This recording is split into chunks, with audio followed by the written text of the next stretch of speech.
brought to you by Silver Pumps. Top quality और consistent performance के लिए सिर्फ सिल्वर पंप्स नाम याद रखना।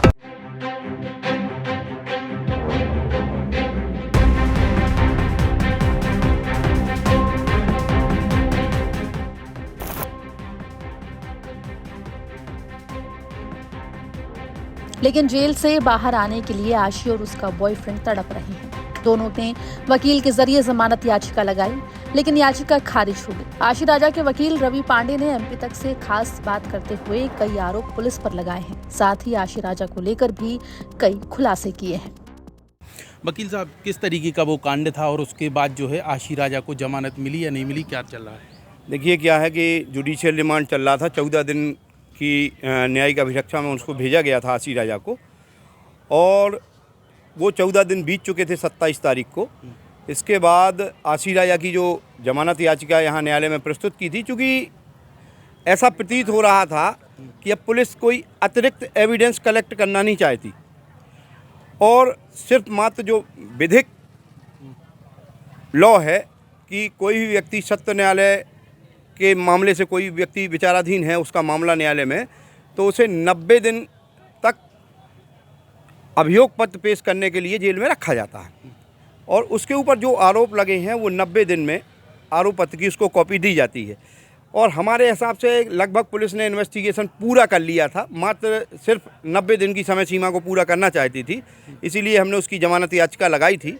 और विद्वान न्यायाधीश श्री विशेष न्यायाधीश महोदय उपेंद्र सिंह बघेल के द्वारा आज उसका निराकरण किया गया, और हमारे द्वारा जो उठाए गए महत्वपूर्ण बिंदु थे उनको उनके द्वारा अपने आदेश में मेंशन किया गया।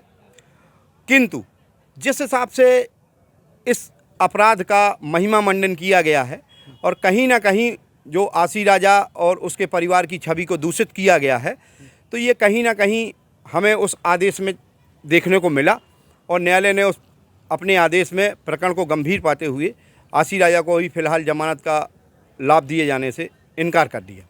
अच्छा, आपकी पक्षकार हैं आशी राजा। आपने जब उनकी यहाँ पे केस लड़ा है तो किस तरीके से ब्लैकमेलिंग सामने आई है? बताया गया है पुलिस द्वारा कि ब्लैकमेलिंग की गई थी। वो कौन से साक्ष्य थे और किस तरीके की ब्लैकमेलिंग? देखिए, उसमें कहीं कोई ब्लैकमेलिंग नहीं है। सबसे महत्वपूर्ण चीज़ ये थी कि 6:45 बजे अरविंद कुजूर साहब ने सुसाइड किया।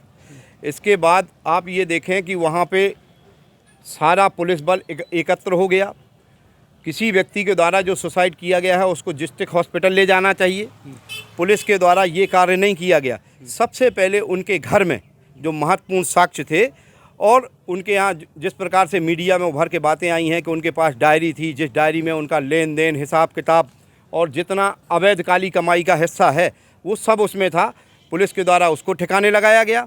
वहाँ पे जो नशे की सामग्री रखी थी, एमडी, शराब एवं अन्य चीज़ें, उनको नेस्तो नाबूद किया गया। और इसके बाद फिर रात के 1:45 बजे उनको जिला अस्पताल ले जाया गया, और इससे कहीं ना कहीं पुलिस के द्वारा जो जल्दबाजी में एफआईआर की गई है, पुलिस के द्वारा जो बताया गया कि हिडन कैमरा उसमें फ़ोटो थी, असली आज तक कहीं भी इन्वेस्टिगेशन में कहीं कोई कैमरे में ऐसी कोई फ़ोटो नहीं आई है। तो मात्र एक पुलिस के द्वारा ये पोप लीला तैयार करके और एक निर्दोष व्यक्ति को इस मामले में जबरन झूठा फंसा दिया गया है। और कहीं ना कहीं आप देखते चलें कि जो पुलिस के द्वारा इन्वेस्टिगेशन किया जा रहा है वो न्यायालय में टिक ही नहीं पाएगा। अच्छा, वो ब्लैकमेलिंग क्या थी जो बार बार कर रहे हैं कि बोले ब्लैकमेल करती थी और कह रहे थे कि रेप के मामले में फंसा देंगे, तो इस तरीके की उस ब्लैकमेलिंग के संबंध में एक भी साक्ष्य नहीं अभी तक पुलिस संकलित कर पाई कि क्या ब्लैकमेलिंग थी। पुलिस का कहना था पहले कि उन्होंने कहा वो जेवरात, प्लाट, नकदी, ये सब दुनियादारी के उन्होंने कहा ये सब उन्हें ब्लैकमेलिंग के कारण उसको दिलाया गया, लेकिन ऐसा कहीं भी एक बार भी उस दस्तावेजों से प्रमाणित नहीं है कि कुजूर साहब ने इस तरीके का कोई कृत्य किया हो। और रही बात आशी राजा की, तो एक मजबूत परिवार से है, उसके पिता के पास खेती है, उसके जो दादा थे वो दीवान रहे महाराज बिजावर के, और उसकी चल अचल संपत्ति करोड़ों में है, तो उसे किसी से गिफ्ट लेने की कोई आवश्यकता नहीं थी और उसे किसी की प्रॉपर्टी लेने की कोई आवश्यकता नहीं थी। वो सक्षम थी, उसकी माँ सक्षम थी, उसके पिता सक्षम थे। अच्छा, उसकी माँ ने ये कहा था कि वो पुलिस की खुफिया टीम के साथ काम करती, उसको सैलरी मिलती थी, पैसा मिलता था, तो ये क्या तथ्य कुछ सामने निकल कर आए? देखिए, ये बात सही है, मैंने भी अपने स्तर से जानकारी करी थी। कुजूर साहब का सबसे महत्वपूर्ण नेटवर्क रहता था। वो जिस थाने में रहते थे वहाँ पे मुखबिरों को पैसा देते थे। शराब पकड़वाता था कोई आदमी, कोई अवैध नशा पकड़वाता था, कोई भी अवैध अपराध पकड़वाता था, तो अपनी उसको उसकी हिस्सेदारी के अनुरूप रुपया देते थे, चूँकि उतनी रकम वो अपराधियों से वसूली करते थे और उसी में से उसको हिस्सा देते थे जिसमें वो खुश रहे। तो नेचुरल सी चीज़ें, बहुत से मुझे ऐसे लोग यहाँ छतरपुर में मिले हैं जो पुलिस की मुखबिरी करते हैं सिर्फ इस कारण से कि पुलिस उनको इनाम दिलवाती है। आशी क्या करती थी उनके लिए? देखिए, आशी उनके लिए क्या करती थी क्या नहीं करती थी ये तो मुझे जानकारी नहीं है, लेकिन मुझे शायद ऐसा इल्म हो रहा है कि कहीं ना कहीं उसको खुफिया एजेंट बनाकर हुजूर साहब इस्तेमाल करते थे। अब जिस तरीके से जमानत याचिका खारिज हो चुकी है, आगे क्या आपका कदम रहेगा आपके पक्ष को लेकर?